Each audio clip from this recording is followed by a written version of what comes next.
दिल्ली की खबरों का रुख करें उससे पहले एक बड़ी खबर दिल्ली से सटे गाजियाबाद से आ रही है। गाजियाबाद की सोसाइटी में फिर लिफ्ट में एक बच्चा फंस गया। 15 मिनट तक लिफ्ट में यह बच्चा फंसा रहा। काफी मशक्कत के बाद बच्चे को लिफ्ट से निकाला गया बाहर। सिद्धार्थ विहार के प्रतीक ग्रैंड सिटी सोसाइटी का मामला।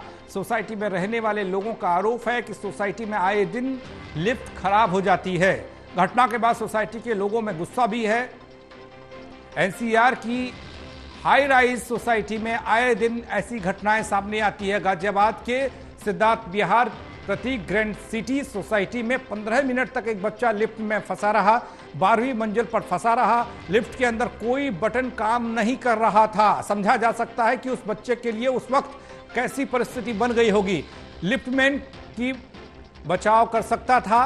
सोसाइटी में आए दिन इस तरह की घटनाएं आम हो चली हैं। बड़ी बड़ी सोसाइटियां और बड़ी बड़ी सोसाइटियों की लिफ्ट में खामियां ऐसी आती हैं कि मासूम बच्चे तक फंस जाते हैं। 15 मिनट तक बच्चे की जान पर बनाई। काफी मशक्कत के बाद बच्चे को बाहर निकाला गया, लेकिन बड़ी बड़ी सोसाइटियों में सुरक्षा और संसाधनों का दावा करने वाले तमाम बिल्डर्स ऐसी खामियां क्यों हो जाती हैं, क्यों रह जाती हैं जिस तरीके से इस लिफ्ट में देखने को मिली। कोई भी बटन लिफ्ट में काम नहीं कर रहा था, ऐसी खबर निकलकर सामने आई है। प्रतीक ग्रैंड सोसाइटी का यह मामला है। गाजियाबाद से खबर, दिल्ली से सटा गाजियाबाद, और गाजियाबाद की एक सोसाइटी की लिफ्ट में बच्चा फंस गया। 15 मिनट तक लिफ्ट में बच्चा फंसा रहा। उसके बाद काफी मशक्कत के बाद बच्चे को बाहर निकाला गया। बच्चे ने राहत की सांस ली, लेकिन अब सोसाइटी के लोग काफी गुस्से में नजर आ रहे हैं। यहां मेंटेनेंस के नाम पर खाना आपूर्ति की जाती है, नाम बड़े बड़े, लेकिन काम के नाम पर कुछ भी नहीं।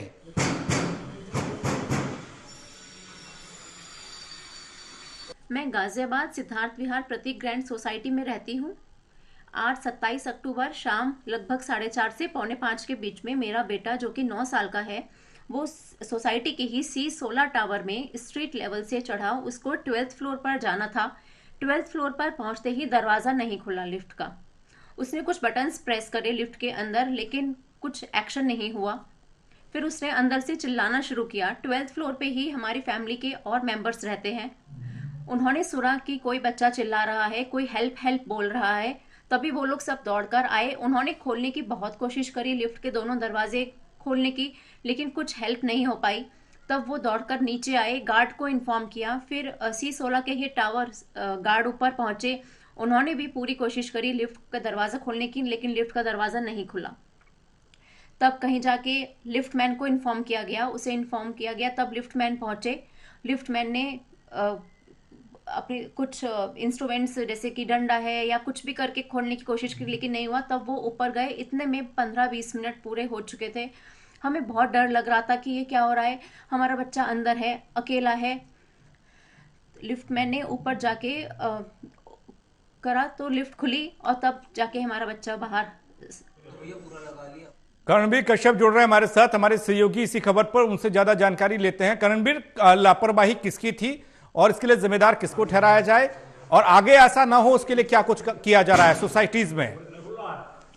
पंकज, देखिए, जो बच्चे की माँ है, जो महिला है, अभी जो बता रही थी तमाम चीजें, उसके दर्द से ही, उसकी बातों से ही तमाम दर्द दिख रहा है कि आखिर किस तरह की लापरवाही लिफ्टों में की जाती है। सोसाइटी जो हाई राइज सोसाइटी है, उनमें जो लिफ्ट लगाई जाती है, किस गुणवत्ता की वो होती है कि बच्चे अक्सर फंस जाते हैं। और लगातार इस तरह की घटनाएं गाजियाबाद में बढ़ रही हैं। ये जो ताज़ा घटना है, ये उस सोसाइटी की है जो अपने आप में अपने नाम को लेकर के बेचा जाता है, प्रतीक ग्रांड, जिसके नाम को सुन करके और जिसकी गगनचुंबी इमारत को देख करके लोग वहाँ रहने के लिए लालायित होते हैं और अपने जीवन भर की कमाई लगा देते हैं फ्लैट मकान खरीदने में। वहाँ उस सोसाइटी में जब इस तरह की घटना होती है तो बेहद दुखद होती है। और इस सब के पीछे कहीं ना कहीं जो प्रशासनिक लापरवाही है, जो बिल्डर की लापरवाही है, उसके वजह से तमाम चीजें होती हैं। जिस गुणवत्ता की लिफ्ट लगाई जानी चाहिए, लिफ्ट के साथ साथ जो टेक्निकल आदमी वहाँ होना चाहिए, जो लिफ्टमैन होता है, उसकी जिस तरह की ट्रेनिंग होनी चाहिए, वो तमाम चीजें सोसाइटी में नहीं मिलती हैं।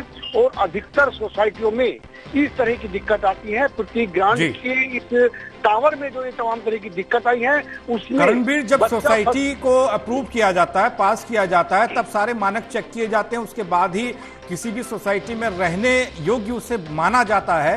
क्या इसमें लिफ्ट चेक नहीं होती, लाइट चेक नहीं होती, इसमें चेक होता क्या है फिर? देखिए, जब भी जो संबंधित जो एजेंसी होती है जिसके इलाके में उसको बनाया जाता है, तो जो संबंधित एजेंसी होती है वो तमाम चीजें चेक करती हैं। जो उसका लेआउट होता है सोसाइटी का, उसमें डिजाइन होते हैं, लिफ्ट लगाई जाती है, लिफ्ट की गुणवत्ता, उन तमाम चीजों को क्लियर करने के बाद ही वहां से एनओसी मिलती है कि अब इसमें रेजिडेंट्स आ सकते हैं। उस सब के बावजूद भी ये बिल्डर और प्रशासन के बीच का एक बड़ा खेल है। ये जो इलाका है जहां ये सोसाइटी है जिसमें ये घटना हुई है, ये गाजियाबाद आवास विकास के इलाके में आती है। और ये जो पूरा खेल है ये बिल्डर और जो आवास विकास के अधिकारी हैं उन सब की मिलीभगत होती है कि जो रेजिडेंट हैं उनसे मोटा पैसा वसूला जाता है, मेंटेनेंस के नाम पर मोटा पैसा वसूला जाता है, फ्लैट के नाम पर। लेकिन सुविधाओं की अगर बातचीत की जाए, सुविधाओं के नाम पर वहाँ कुछ नहीं मिलता है। लिहाजा इस तरह की घटनाएं लगातार करणवीर, बढ़ती है। इस घटना के बाद क्या कोई शिकायत हुई है, या कह सकते हैं कि आगे ऐसी घटनाएं ना हो, इसको लेकर कोई सजगता, कोई कार्रवाई ऐसे देखने को मिले, ऐसे बिल्डर्स के खिलाफ, ऐसे लोगों के खिलाफ? देखिए, जो पीड़ित महिला है उसने ही कहा है कि पहले भी इस तरह की कई घटनाएं यहाँ हो चुकी हैं। अक्सर उसकी शिकायत की जाती है लेकिन कोई सुनने के लिए तैयार नहीं होता है। मेंटेनेंस के नाम पर मोटा पैसा उड़ाया जाता है, लिया जाता है ताकि अच्छी सर्विस सोसाइटी के अंदर दिया सके, लिफ्ट में इस तरह की दिक्कत ना आए। लेकिन सब के बावजूद भी इस तरह की दिक्कतें आती हैं और इस तरह की घटनाएं लगातार बढ़ती हैं। पिछले साल गाजियाबाद में एक मीटिंग की गई थी प्रशासनिक तौर पर बिल्डरों के बीच में, जिसमें गाजियाबाद विकास प्राधिकरण, गाजियाबाद नगर निगम और गाजियाबाद आवास विकास के अधिकारी और बड़े बिल्डर मौजूद थे। जब ये मीटिंग की गई थी तो इसमें सबसे बड़ा मुद्दा यही रखा गया था कि जिस कंपनी की आप लिफ्ट लगा रहे हो वो लिफ्ट की जो गुणवत्ता होती है, लिफ्ट मैन जो होता है, टेक्निकल आदमी होता है, उसको वहाँ रखना बेहद जरूरी होता है, उसकी मॉनिटरिंग करना जरूरी होता है।